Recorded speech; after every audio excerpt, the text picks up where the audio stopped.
Listen. Welcome to Nintendo Voice Chat episode 427. I'm your host, Zach Ryan, and I'm joined today by Per Schneider. Nadu Alta. Yes, you can. Brian Altano.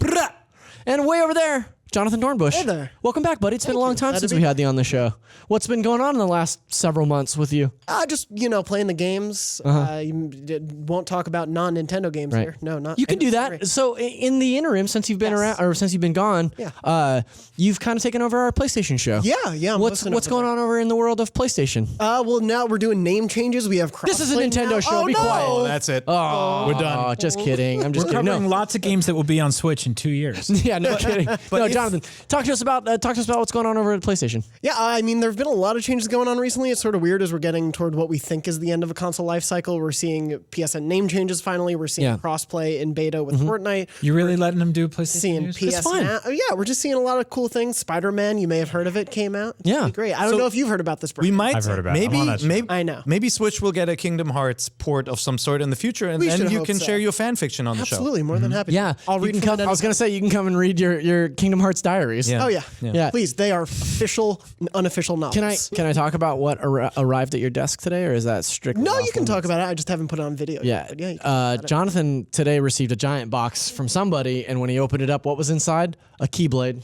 A life-size 2-scale Keyblade. That's What? Yes. Yeah. You're gonna be running around San Francisco streets tonight, huh? Oh yeah. Don't worry. It's going to be a crazy Halloween. Has come early. You're gonna have the door. You're gonna have the coolest mugshot. One of the biggest Kingdom Hearts dorks that I know, Jonathan That's Dornbush. fair. Really on like my business card. He's got a real depth of knowledge for the lore. He likes the games. He likes all those the Disney Disneys? boys. Yeah, Yeah. I was gonna say. But Jonathan is somebody who's recently taken over a show. I gotta say, I really like what you're doing over there on Beyond. Appreciate it. And I'm glad to have you on our show today. Glad to be here. I like Yeah. what you've been doing with them. Thank you very much. Of course. But Kiss. I feel like the two of you, like the two of us kissing, would be like just me kissing like a mirror, like a Yeah, smaller it's like mirror. a weird looper scenario. What but is like this just show two this years week? after. I don't know what's going on. Jonathan and I are having a great time. yeah. Oh, And it's at 1, oh, 2, you guys 3 are here, testing too. Yeah, mics. if you're It's not- a mic test, right? If you're not on board with the way that I run this show, I mean, you got I'm on another thing coming.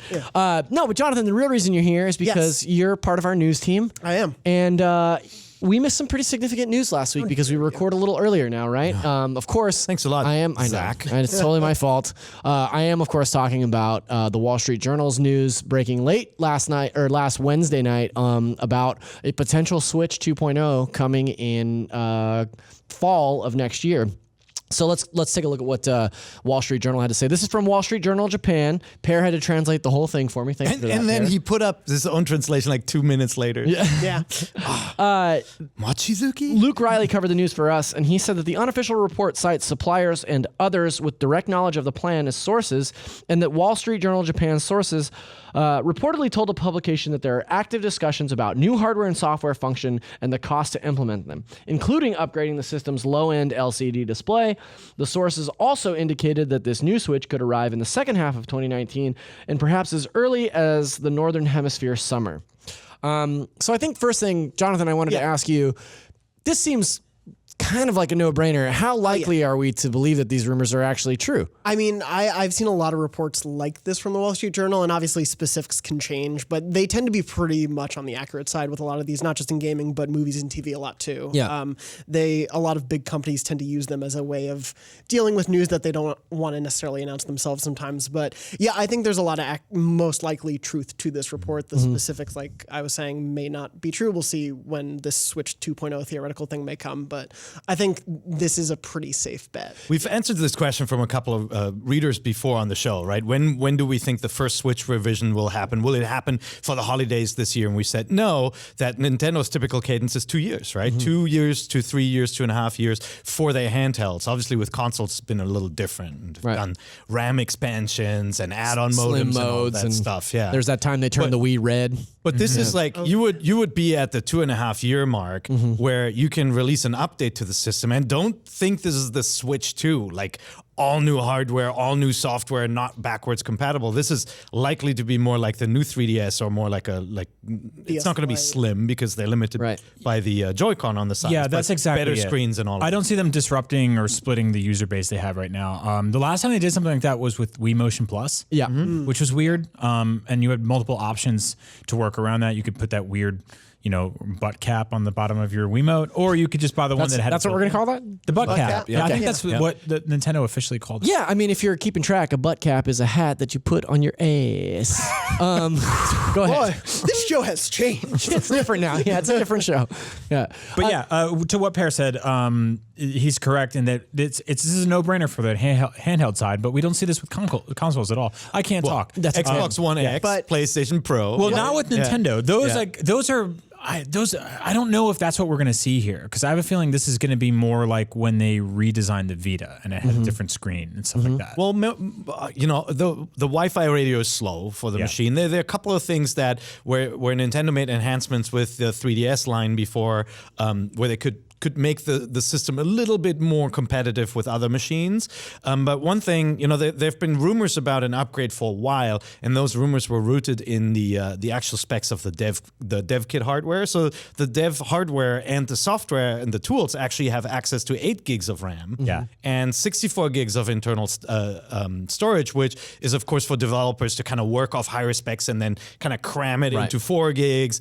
So it's possible that they'll do something similar along those lines where they upgrade the hardware this way and then allow maybe 1080p output on a better screen on the small machine. Maybe what do you think their ultimate goal is here, though? Right? Like, it doesn't sell sound more very units? Nintendo, does it? No, because it's like if you look at the 3DS line or the handheld line in general, when they redesigned it, right? When they came out with the Super Nintendo one, the Ocarina of Time one, all of the special, the Animal Crossing ones, right? Yeah. Every time we saw those, we're like, this is an excuse to get a new one. There was that new 3DS XL that had face plates you could swap off.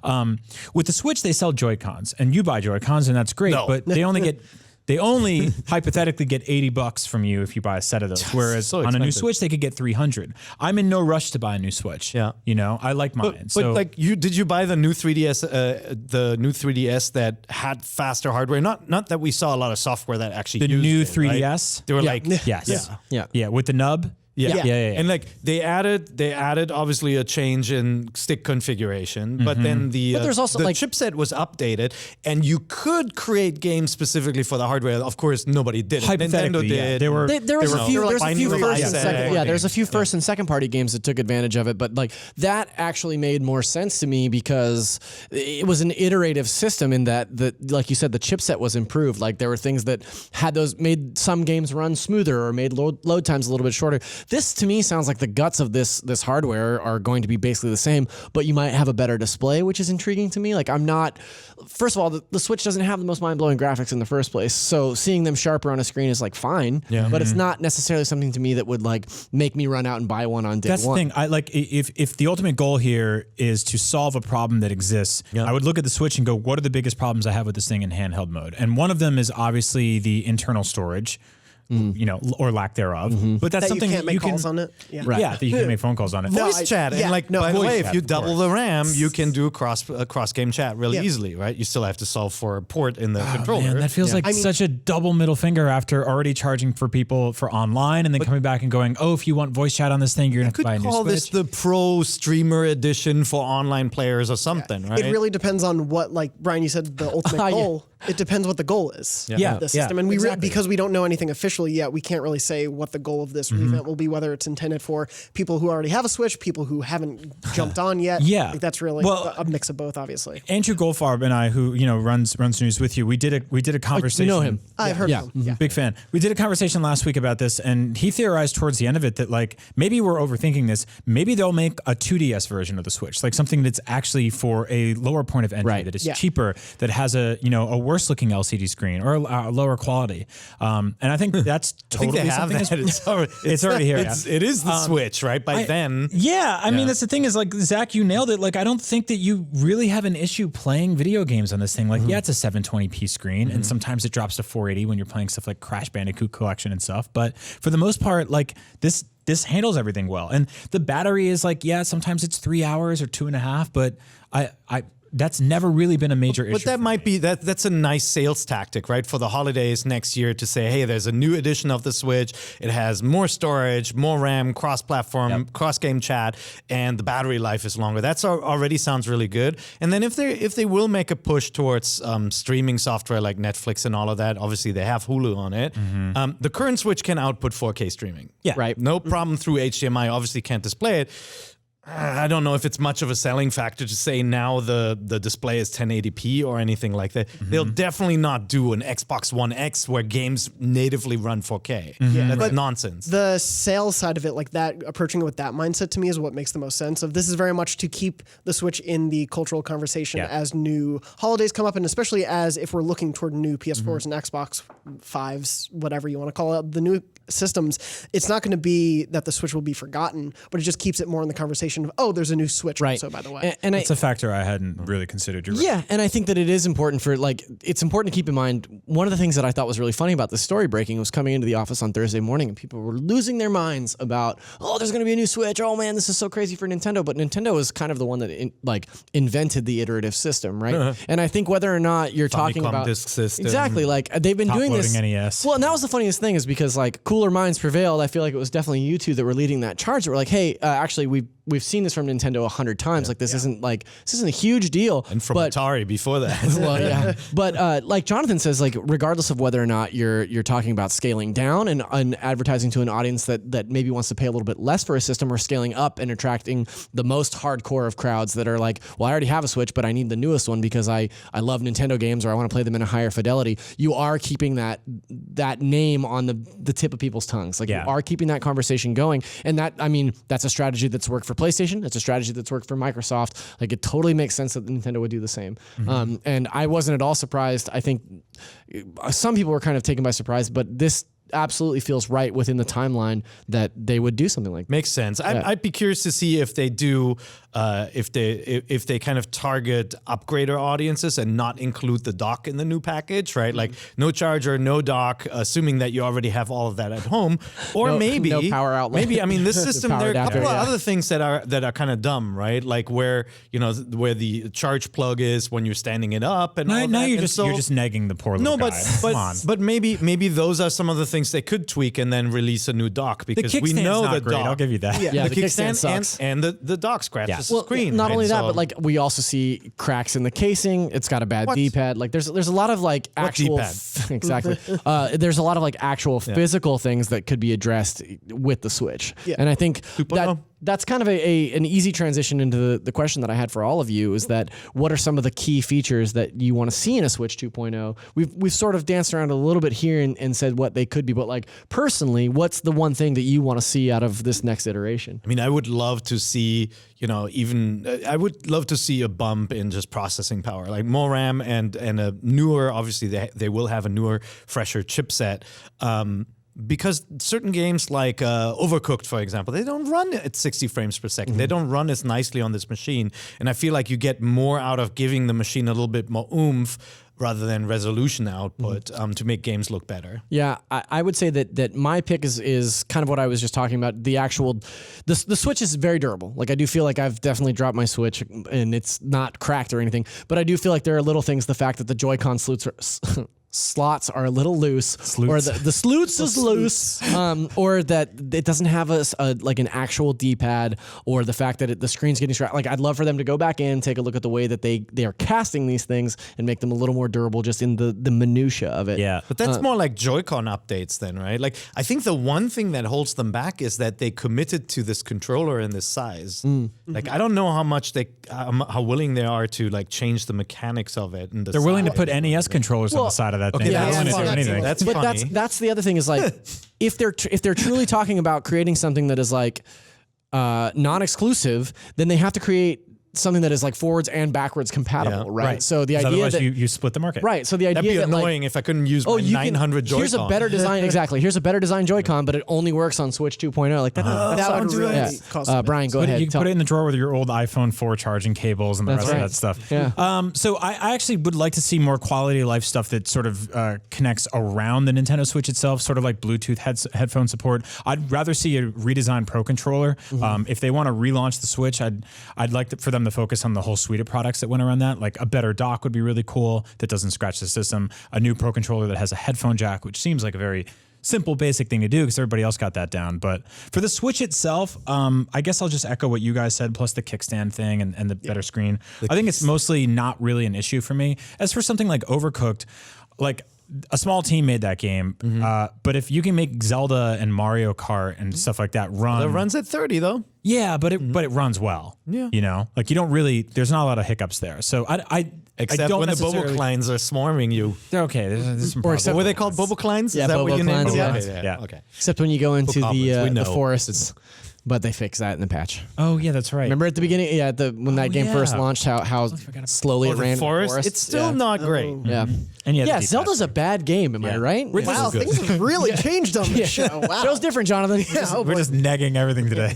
I want the share button, the capture button, somewhere different, just because I hit that thing accidentally so many times. That's just a very small specific thing. Really? Yeah. Yeah, No, I never I did feel that. you on that. We were So playing often. Super Mario Party this weekend and on my Switch and going back into my Switch on sideways. Monday. Yeah, when you hold it sideways, I was never crazy. used I have like 100 different Yep. screen grabs of Mario Party. It's like, I'll always remember these good times. Oh yeah, I have 50 title screens of Overcooked 2 because someone else who's just starting to get the controller. Yeah. I was like, oh, sorry. So for me, it is largely form factor, things like that, a better battery. I mean, for me, the thing I'm more interested in, honestly, than a redesign of the Switch, because like you said, I'm not really like, I need something better than this. Right. Is Nintendo talked a while ago about, and I think that's why they will keep Joy-Con parity, that they're like, it doesn't just have to be Joy-Cons that go on the side of this thing. Like, I want to see the more innovative things that they'll continue to do as they adapt this system for maybe it's a wider audience, maybe it's for what? streamers, whatever they do. Whole game. What do you want to attach? Coffee Oh, machines? Yeah, hey, if it'll make my coffee in the yeah, I was morning, gonna say that'd if be the Steering sweet. wheels. If the Yeah. Switch will allow me to play Breath of the Wild and make me breakfast, I mean that's the That's greatest it. console of all Breakfast of time. the Wild. That's right, Breakfast of the Keyblades. Wild. Oh, if you put a Keyblade over that thing, yeah. That's a and Photoshop challenge, ladies and gentlemen. Breakfast of the Wild. But get it out there. I want to see that. That's it, baby. I totally agree with you. Like, I think that those are things that they could very easily rectify. I would also like to see something along the lines of what Microsoft is doing in terms of like an adaptable controller. I think that would be really cool for them. This is a good opportunity for them to try and maybe test some of that as well. They should try a clamshell design. They've never done that before. Yeah, there you go. Like a work Switch really DS. well. Yeah, the that would be Switch. great. Yeah. They sell those weird floppy cover cases things. they- too. yeah. It's How do they weird. go like? They're just like There was some discussion about whether they would go handheld only, and I don't think they would do that with a machine named the Switch. Right. Right? That would be kind of defying Yeah. the purpose of this machine, I mean, that totally makes sense. right? Yeah. Maybe. I There are don't know. games there. Well, they A also Switch said that can be switched? that Nintendo Well, you could also switch said that the there were going to be Joy-Cons. games. Oh. Yeah, I mean, Nintendo also said that there were going to be games that there weren't going to be games that you only played in handheld, and we've seen. Did they say that? Yeah, I remember that was the Interesting. topic of discussion. Like, oh yeah, you can play every game handheld or docked, and then right. somebody's yeah. gonna come back and say that I'm wrong. But I No, feel it's like okay. that was the case. I No, yeah, remember there's- stuff like that, but I also don't think that they will ever, like you were saying, prevent one or the other. Like it won't only ever be handheld. But I wouldn't be surprised if they do a package that is just the Switch without a dock or without the. Seems to make the most. it. Yeah, I mean, Yeah. they can charge $50 to $100 less Yeah. to put that Switch out. That opens them up to a whole new We're audience. already starting to see some weird. I mean, just in the last week alone, we got what is it? The world ends with you, Yeah. which basically has like the pointer controls and touchscreen controls, and then Mario Party, which can't be played specific ways. So yeah, who knows? I kind of hope this happens, and I'm also totally okay if it doesn't. Yeah, absolutely. I feel the same way. Like Jonathan said at the beginning of this conversation, like it's the friggin' Wall Street Journal, so that probably means that this is like their sources are pretty solid, and that we're gonna get a new version of the Switch next year, which is exciting, and it at least gives us a lot to talk about between now and then. But this is not the only Switch update. Switch update 6.0.1 actually came out on October 9th. The big one. This is a very important update. Sometimes your boss tells you to put something in the run of show for Nintendo voice chat, and you just do it because he's your boss. So You said there was no news. I'm here's like, the- how about here's- this? How about this non-news Here's then? the big news on the report. Here's the big news on the update that Pear wanted me to say. Resolved an issue where the internet connection test does not display correct results for download and upload speed. That's an issue you've been having? No. No? Okay. And then also resolved an issue where some licensed controllers motion control such as tilt function respond incorrectly. You've been having that issue? So too? that's actually a real issue. Okay. A lot of people are having problems with the tilt functions registering. You think correctly. maybe it's your age? If you if you've played Surgeon Simulator, no, that's just that game is just broken. No, there have been actually some issues and quite a few reports about Joy-Con not tilting the way they should. And if you play The World Ends With You or any of these games, it is more important now that actually works. I didn't put The World Ends With You on our next topic here, but I did want to say, like, there's been a lot of talk about our review in that I guess the controls for that game are not easy to kind of struggle with. In docked mode. In docked mode, right? Or And they are this- easy to struggle I with. felt the same way about. Yeah, that's a better way The to say touchscreen it. stuff is apparently is pretty good. Well, and it's especially coming from the iOS version, Yeah. which was single screen. And obviously, the game was a DS game where the touchscreen was so important to it. Yeah. Yeah. So the DS version is still the best one. Yeah, I've never really been convinced on like pointer control stuff with the Switch. It's also luckily not really been a major issue. But Right. Well, apparently this newest update allows you to point even better. even pointier. You can yeah, point better. you can get real pointy in this Get new really update. in there. And I think they probably patched remember the Hori controllers, battery eating ways, and all of that kind of stuff. At the Yeah, same I think time, that happened in 6. already did that? Okay. So this is if you have a Switch and you've connected it to the internet in the last week, you probably already have this update. It just kind of clicked the other day. I didn't even do anything to prompt it. So You can measure your Wi-Fi speeds more accurately now. That's important. Days of fun. That way you can play Splatoon better. Yeah. Yeah. No.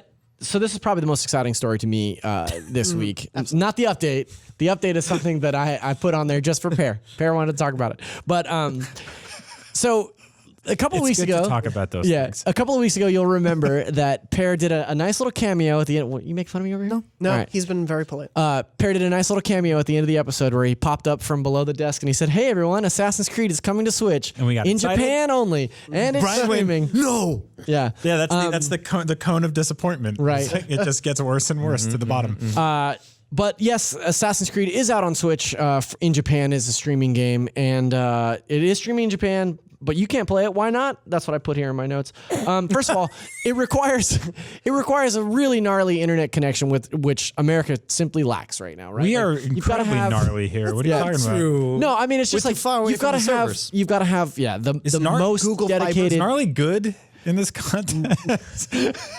You've got to have the most. Look, I'm from California. I use gnarly just interchangeably. right. You've got to have a really dedicated internet service provider and like connection to really make these games run. No, it's true. Like we tried to get what was it, Resident Evil 7 running on Here. a Switch. So the issue Yeah. is that all of the big servers running these games are on the other side of the planet. And so it's the latency, it's the distance that's That's what I'm actually saying. causing the issues. That's why it's an issue for you gotta be Americans close. specifically to stream games to their Switch. We all know that the Switch doesn't have the best internet connectivity. Well, maybe thanks to this update, we've got a different story. now it's the best. But you're actually, if you're watching the video version, you can see the streaming version of Assassin's Creed Odyssey here That on is screen, the Switch, yeah. and it looks Well, great. It's not the Switch. It's a stream. Oh, this is PlayStation. Somebody grabbed the PlayStation footage. That's all right. No big deal. It does run smoothly though, from what I've seen. I've seen the video. We're lying to you. There's Dan. He blew it. That's okay. We're not mad at him. It's just a Nintendo show.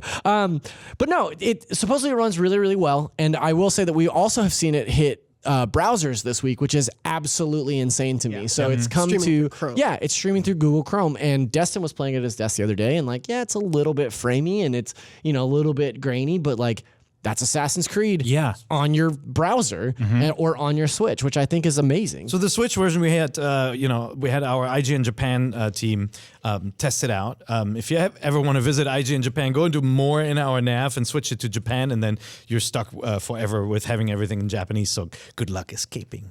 No, they tested it out, and it streams it. It feels good. There's a little bit more lag between the input and the action. You can tell if you play the games natively, but it runs at 720p, and it looks awesome on a small screen like that. It's a very pretty game. Yeah. But you're streaming remotely, and so the moment you lose your house, you lose your internet connection, and you're done What playing. happened to your house? I'm so sorry. Yeah. You leave your house. There you go. You lose your internet connection. You're done playing. And so that's not awesome, right? We want to play games on the go, but if you live in a metropolitan area like Tokyo, where there's free Wi-Fi on every train, it probably is not a bad idea. Yeah. Right. I wonder how it handles like reconnecting. Like if you lose it between train stops, does it just Does it just pick up suspend and suspend and pick it Save up at the state, next yeah. thing? That'd be a Must be. nightmare on the NYC subway because you would just lose Wi-Fi every 30 Right. seconds. Same thing here in San Francisco. Yeah. And I mean, there's no ownership for these games either. You can't buy them and play them forever. If the service stops, that game is gone. You're basically Right. renting these games. Yeah. Right. and AC does Odyssey. I've been playing a bit of it on PlayStation 4, and it does good. have it is really good, and it does have a quick save feature that is really like it's built in quick save, so you can just open up your menu and tap up, and it'll save right then and there, which is nice for this situation specifically. And I also feel, to your point about the lag, it's sort of a game that is built to have like some sort of lag in terms of like their hitboxes are really wide. Like the parry system, the dodge system, like it allows you to kind of move. There we go. This is running on Switch. So you can see this is a cutscene, but it's running a little bit framey, but it looks pretty good. Thank you, Dan. What a guy. Doing a hustle to get this footage up for the fans that need it the most. Does it have that eShop advertisement the whole time? It does. So you can see, if you watch this video on IGN, you can see in the intro, you can see the menu. You basically just boot it right up from this service. It's like there's an icon for that game. You click on it, it connects, and you're in. So it's kind of cool, right? Like this is obviously the way of this is the way of the future. Like if we were always connected with all our devices, so now you can see the proper L and ZL buttons in the lower left here in the footage on the show.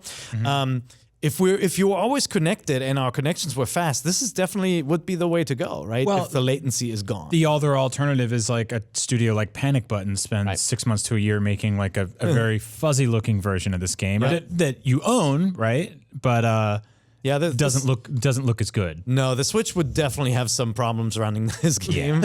And even like just there's a lot of stuff happening on the screen, but when you play it on the X or the Pro and seeing it in HDR, it looks so beautiful too. Yeah. Well, it's such a stark contrast to like playing something like this on a Nintendo system, right? Because back in the Wii generation, you take a game like Call of Duty or even that Activision Ghostbusters game, right? Or Acclaim.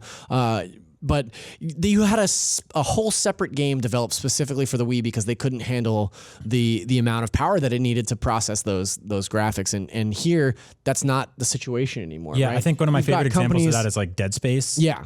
It was like an on-rail shooter, which is actually a really cool really game. good, Really cool shooter, Extraction, I but think? Extraction, but not the Dead Space experience that I was playing over on Xbox or PlayStation at the time. So I think that this is such an awesome fix for Nintendo fans that want to play these big AAA games from third parties that might not have the resource to develop a Switch specific version, but do have the infrastructure to stream it to your Switch. Right, and between streaming games and like the fuzzy versions of Wolfenstein and like the mobile version of Final Fantasy 15, it's clear that people want to make games for Switch. They're just struggling with really how to think get about the install We're going to base say, and the Jonathan, money I to cut be you made. off. Yeah. I was just gonna say obviously the infrastructure is a big deal. Why we won't see this necessarily worldwide the whole time. But yeah, like I was just thinking about when the Wii U launched. It's like you're getting Mass Effect and Arkham City, but like 3 years later, and like this is a much better scenario than having to wait. But Arkham City gave you those cool electro gloves. So it was worth the wait. I think this will come stateside if there's enough interest in Japan for this, and people are actually using this service. I do think we'll see this here, right? Like every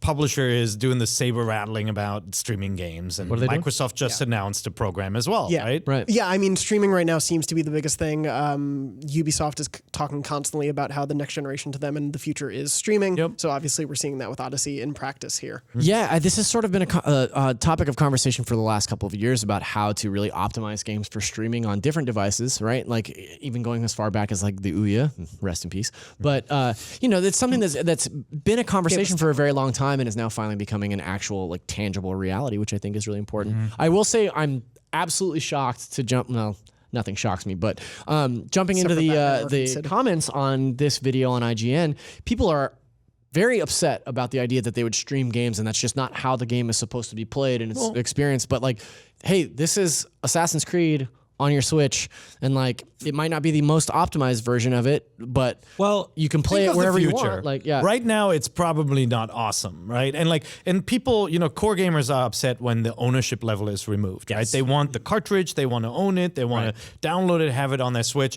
and play it anywhere, and that's the promise of the system. And this, by definition, you can't play it. Well, I think Nintendo fans inherently are collectors, and they love physical, tangible goods, and they've been collecting video games for decades, and opening up paper manuals and getting Nintendo Powers and strategy guides. There's a tactile feeling to being a Nintendo fan that's been there for a very long time, and that's slipping away quietly and slowly as it is across the industry. And I have conversations in our Facebook group, the Nintendo Voice Chat Facebook group, which you should join, all the time about this kind of stuff. And I think that a lot of people they don't really want to see it head in that direction. And the stopgap of like owning games digitally is one thing, but to just have something beamed to your system that vanishes the second you go to the next train stop is lose scary. connection. Yeah. Well, it's like music nowadays, right? Yeah.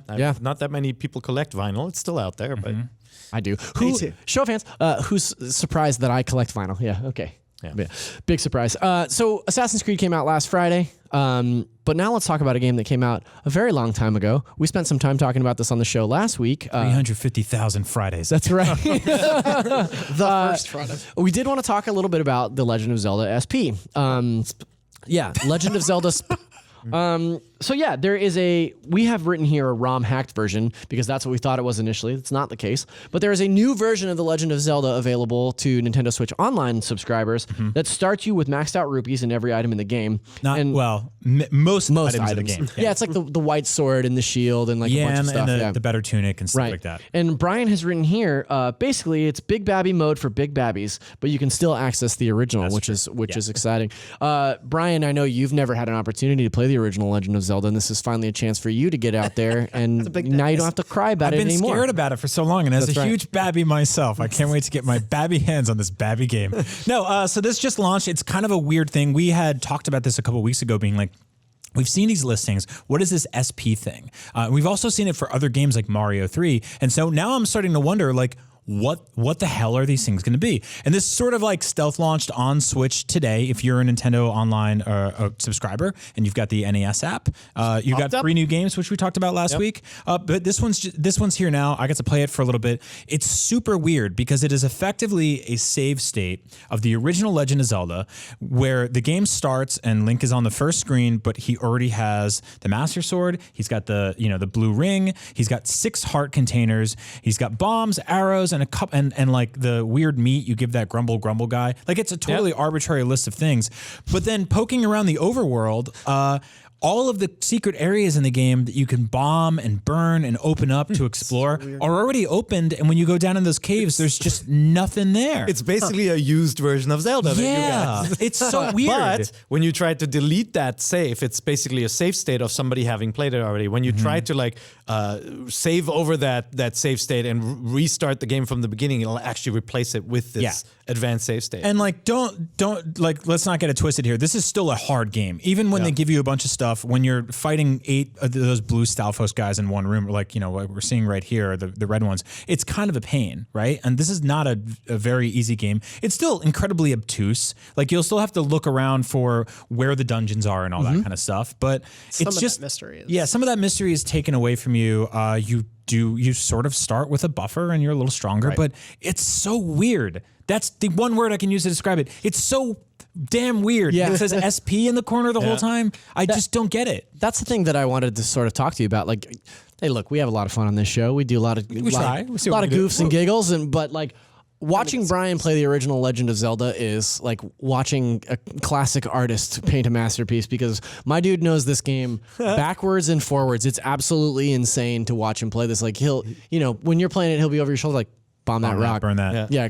I was telling Damon Hatfield before that I don't know my wife's phone number, but I know where all the heart containers are in the Legend of Zelda and how to get them before I'm going to be honest with you. You should probably learn your wife's phone number. I don't know anybody's phone numbers. Did you guys did you unlock the games yet? Yeah. Because one of my favorite things about it is like this is the Japanese version. I haven't done it yet, but when you go into the menu, we asked whether it would scroll or what would happen. It's actually 4 red squares appear at the top, and then when you go up, they go. Ooh.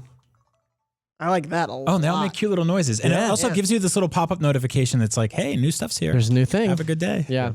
But I wanted to bring it back around. Like, are you for or against this sort of integration? Like this, there's something inherently special about like discovering the Legend of Zelda secrets for the first time. Yeah. And I wonder if this doesn't take enough away from that it makes it a lesser game for people like Jonathan, who was born just 8-9 years ago. He's never played the original Legend of Zelda. He might not know all the secrets and ins and outs. Yeah. Yes, it's very, but it's very hard, my big son. Oh boy. So I think it's cool because little kids can play it, or adult babbies, and they can get through the first section of the game without dying immediately, because there's some pushback very quickly in this game, right?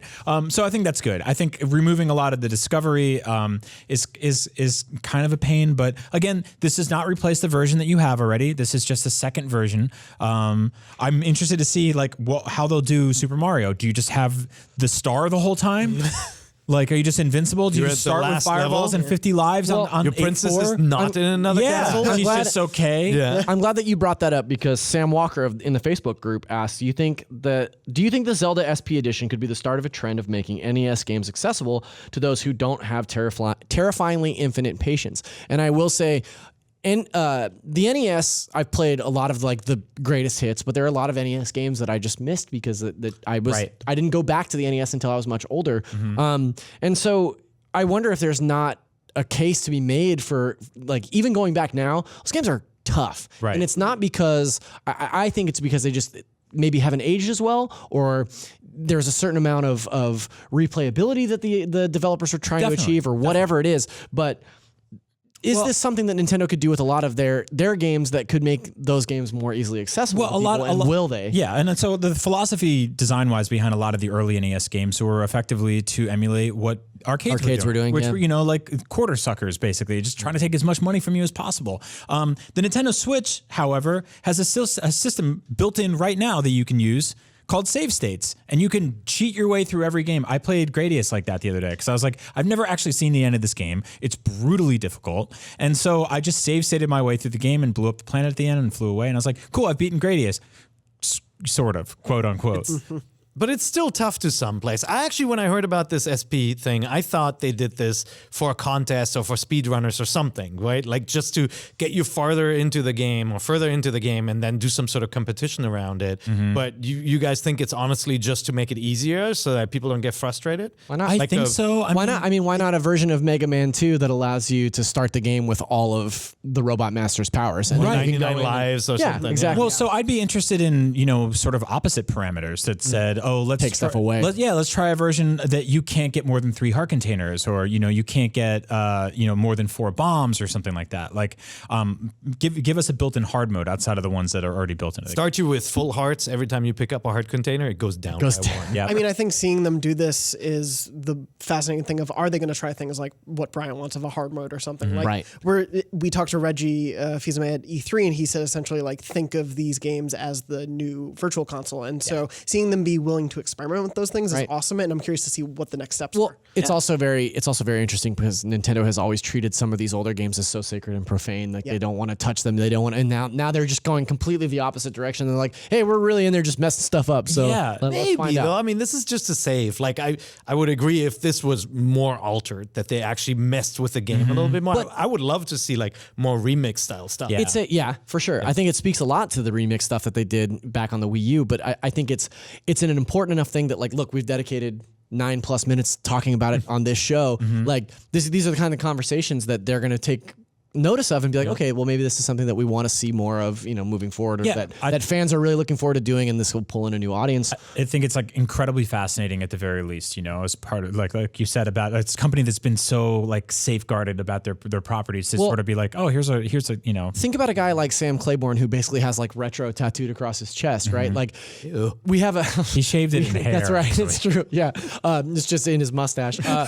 But we have a morning stand-up every morning where Sam talks about the most relevant stories of the day, right? And this morning he got up and was like, whoa, there's a whole new mode in Zelda. And like, these are the kinds of things that Sam has probably played Zelda backwards and forwards like you have 100 times. But now this is something that hardcore Nintendo fans will go in and rediscover new ways to love their favorite games. I think it's really, really cool. Yeah.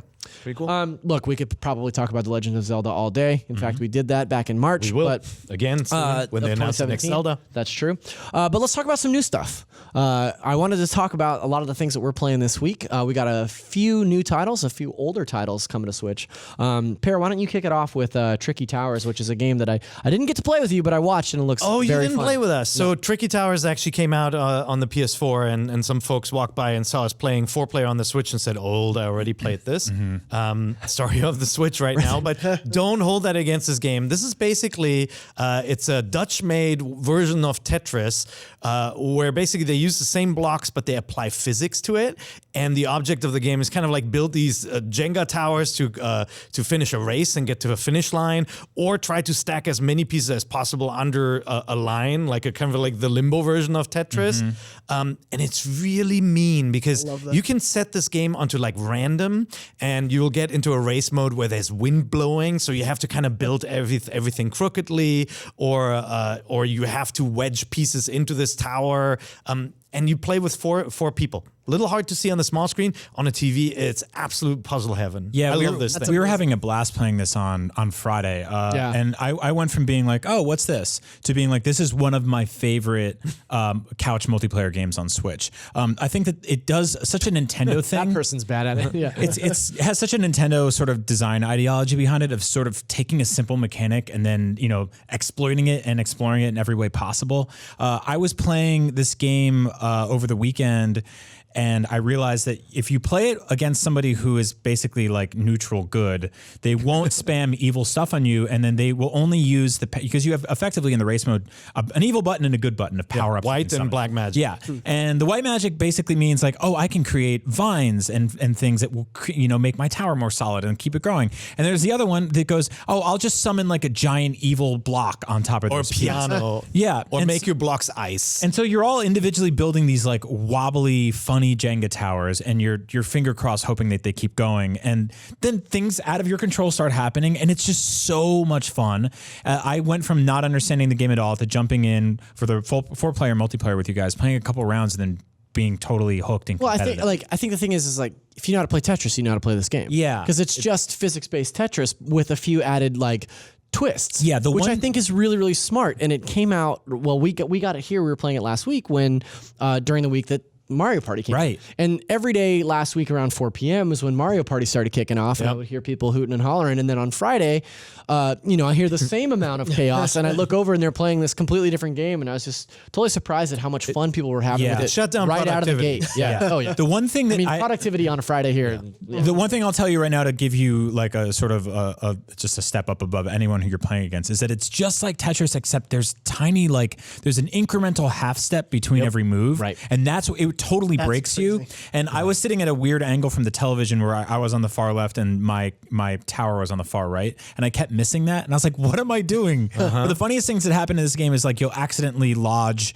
a sort of like a triangular shaped piece on its side in the middle of your tower. And you just basically make this awful skateboard ramp where all your pieces keep falling. I was watching Damon try to stack stuff up, and it was just literally just falling on both sides. He just couldn't, it was great. You can use the shoulder buttons to kind of slam a piece left and right, so you can actually knock a piece off if you want to, or you can wedge a piece in lower and build yourself kind of like a tower to go around your main tower. It's very well programmed too. It has that Nintendo touch. Like when you win, it adds insult to injury by blowing up your enemy's towers. It goes like, and you get this little roof that you can put on top of your tower, just as kind of like an FU at the end. Like, it's so good. It's also like it works perfectly with split Joy-Cons and like all the sort of different controller combinations you can have with Switch. I honestly think this is up there with like Overcooked, Mario Kart, Mario Party, Puyo Tetris as some of the best like local games multiplayer. Really good. I'd say the single player mode is okay. Right, like it has challenges you have to complete, and if you get stuck on one, you can pick a different one from the list.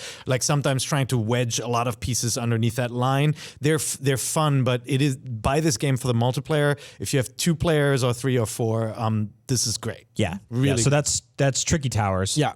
Go buy Tricky Towers. Thank you for the reset. I appreciate that. It's out today. Yeah, right on. Brian, I wanted you to talk a little bit about Bombing Busters. Yeah.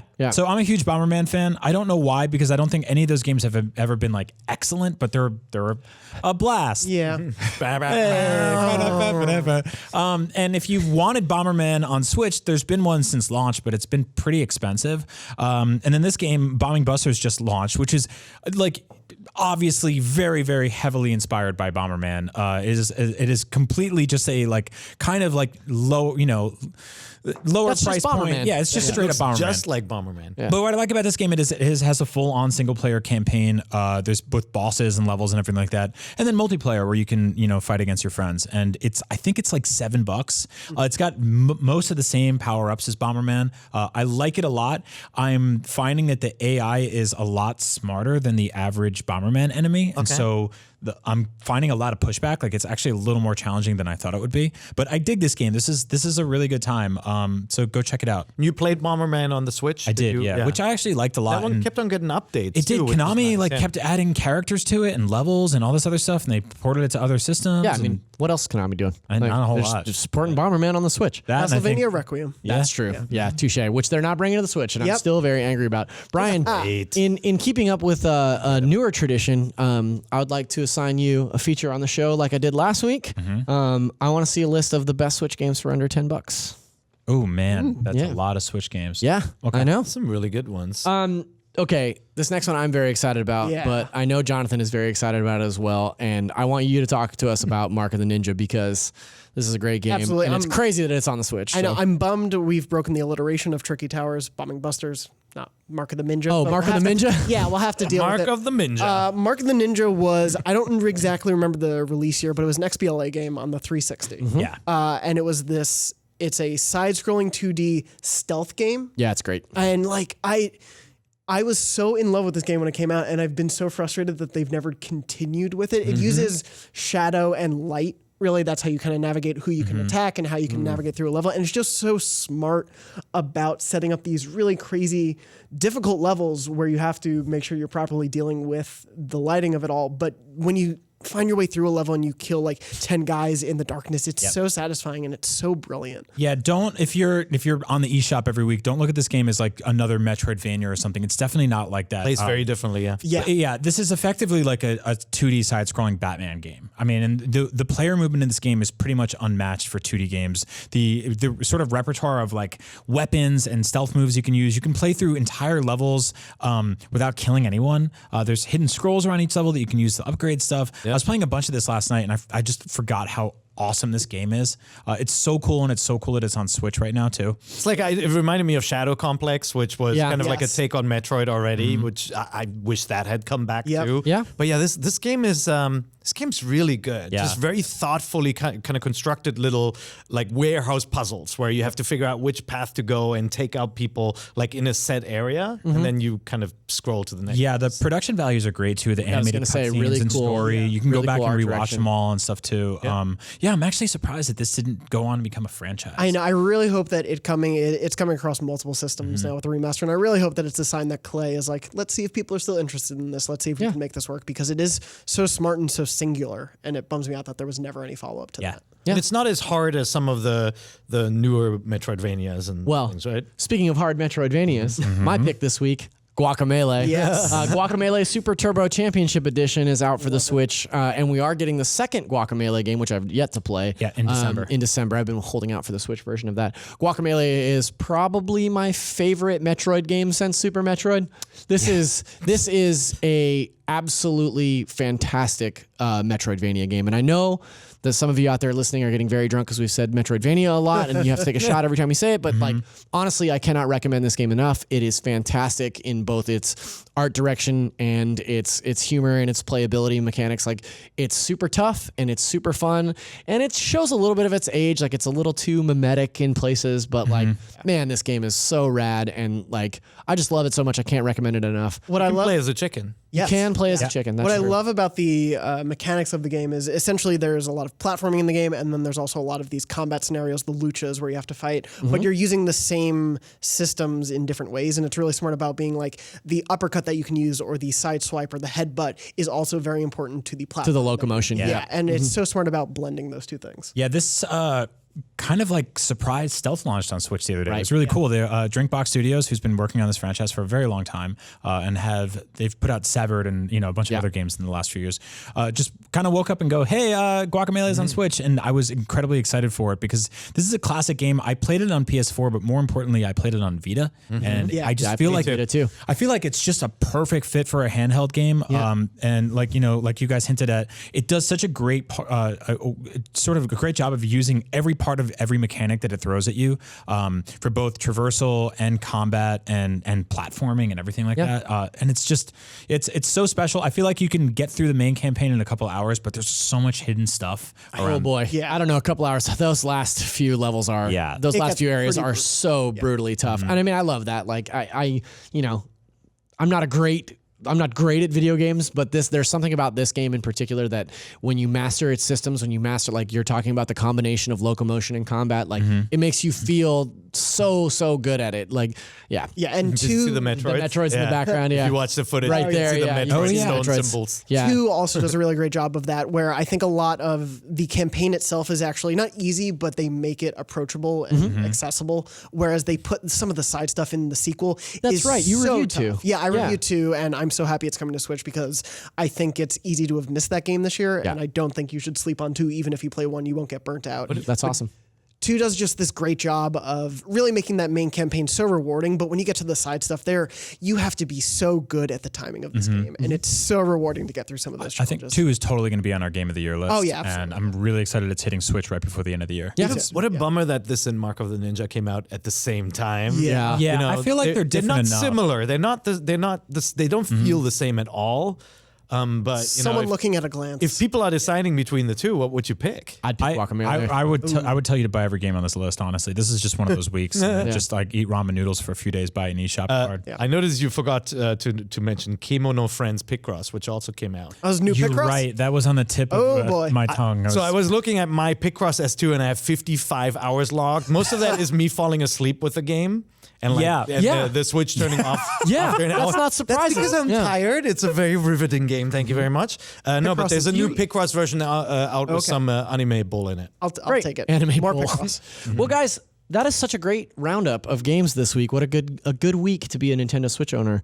But I have to throw a little wrench in the spokes because it's time for a game that we play here every week. A game that I like to play. 20 questions. Question block. Oh, phew. Yeah. It's not a game. I know. It's not a game. It's still not a game. Games need rules. I know. The rule is you write in, we answer the questions, Maybe. maybe. So I and guess then- the game is getting picked. Yeah, that's it. So we're about to announce some winners. So our first we're winner not playing is Stephen Gadman. There we Stephen go. Gadman asks, is your favorite game also the best game you've ever played? For example, my favorite game is Super Mario World, but the best game I've ever played is Breath of the Wild. Oh man, that's such a So good question. I'll go ahead and start us off. No. Yeah. My favorite game is Legend of Zelda: The Wind Waker. I think the best game that I've ever played is probably Breath of the Wild as well. That's the one that jumps to mind for sure. So what about you, Pear? Well, I feel like this is just a cheesy way to get 2 great picks in instead of having to decide for one. But Right. like, yeah, I definitely think the best one was Breath of the Wild for me. And I always used to say Ocarina of Time or Link to the Past before that. And I feel like Breath of the Wild, it's just like feels fresh and new and everything. But man, I love games like The Witcher 3. And like whenever people ask me about my favorite games, I can never say The Witcher 3. So I'm just going to use this as a Joker card. There you go. Yeah. Cool. Wait, so which one was the best and which one's your My favorite? favorite is now The Witcher 3 and the best one is Breath of the Wild. Okay. Yeah, and All right. I'll change that next week. Controversial pick on a Nintendo podcast. Brian, what do you got? I mean, I've said a million times in the show that my favorite game of all time is Legend of Zelda: Link's Awakening, but boy. that game has like some very very over quality of life issues where you can't assign more than 1 or 2 items to your slots at a time because it was a Game Boy game, right? It was a 2-button game effectively. And so Link to the Past, Ocarina of Time, Breath of the Wild, other games do such a better job of handling that in terms of Zelda. A lot of Zelda games in this A lot of Zelda conversation. games. Yeah. But Link's Awakening is still my favorite game of all time. Is it the best game of all time? No. What is the best game of all I time? don't know. I'll let you know. Okay. Keep it locked. Metroid Prime is nice too. Metroid Prime is great. Super Metroid is maybe up there for me for the best games of all time. Zero Mission's better, but Zero Mission is that is very true. good. That Zero is Mission true. is very Zero good. Mission's great. Jonathan, what are your picks? Is Kingdom Hearts 2 the greatest game of all time? Who can really say? I can. No. I can say no. Yeah, like to say I love that franchise, but to say that Kingdom Hearts 1 or 2 would be the best game of all time, no. For me, I think like of recency, definitely recency bias, like God of War for me personally is probably the best game I have played in a while. Oh yeah. Reminds you of your childhood. Yeah. is that your game of year right now? Yeah. Yeah, Oh same, yeah. same. It's hard. Yeah, what'd you give that game? You did the review. What'd you give What it? I give God of War? Yeah. Gave it a nice old 10. Big old 10. Yeah. Wow. Jonathan, giving out 10s, Dornbush. Yep. That's what we Yeah. call them. That's what everyone was like when I was doing Guacamelee 2 and then Spider-Man. Right before every review I've done is basically, oh, you're going to give it a 10? Yeah. I'm like, I gave 1. It was Yeah. just 1. I'm not Craig Harris on the Game Boy. What's Wow, that's Craig. why I bought Link's Awakening. Yeah. Sick That's why man. I bought a lot of we Game only Boy. had a 10-point scale back then. Yes. So IGN Pocket was Oh, just I a know. week. It was 10 or 0, yeah. Craig said you can't you can't decide whether a game is a 9.2 or a 9.0. So he just did 9. That's true. That's definitely good philosophy. Still waiting on that Link's Awakening reboot in the Link Between Worlds engine. I know. Whatever happened to that? Liars and rumors out there. Liars and rumors. Dale Venkus asks, NVC versus Unlocked versus Beyond, who wins? In what? I assume like fisticuffs. Oh, I thought you meant like exclusive games. We're lovers, not fighters. Then it's not Unlocked. And right now we have Jonathan. Well, and Brian. So there's Brian that's right. So there are yeah. 2 spots open on Beyond. So now we're 4 and they're 2 only. Yeah. So we got him. Yeah. Does that mean we have to fight 2 fights, or we get do to we speed fight ourselves? up? Look, I think we're burying the lead here. I think what all of us are saying without saying it is that regardless, Unlocked loses because they're a bunch of wimps. Right? Yeah, everyone knows that. Have you seen Brandon Tyrell? Yeah. Little small guy. I don't know. I mean, like when your system doesn't have a lot of games, you have a lot of time to go to the gym and That's do all true. that kind Yeah. of stuff. Plus lifting the original You box and the burned it. controllers. You burned the man, that's Xbox big, twice big- today. Yeah. I love my Xbox. I just all downloaded Forza yesterday, so I'm actually So good. Really excited. That about is it. need to one of play my games of the year. And Game Pass is awesome, by the Horizon way. 4. The fact that you can pay $10 and get games every single month on Game Pass, only available on. I'm sorry. Sounds like For all your Xbox news, keep it locked to NVC. Oh boy. Chris Randazzo asks, what are the best video game soundtracks you've heard this year? Celeste. Celeste is very good. Undertale just arrived on Switch. Yeah. There's one. The Messenger.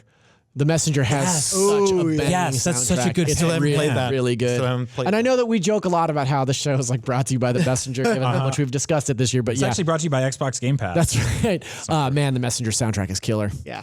Brian's taking a look at through his Yeah, list. what came out this year? yeah, It's not Super Mario Party, which has very forgettable music. I Right. feel Yeah. like. Celeste I listen to all the time. It's just so serene and calming. Yeah, it's really good. In a lot of ways.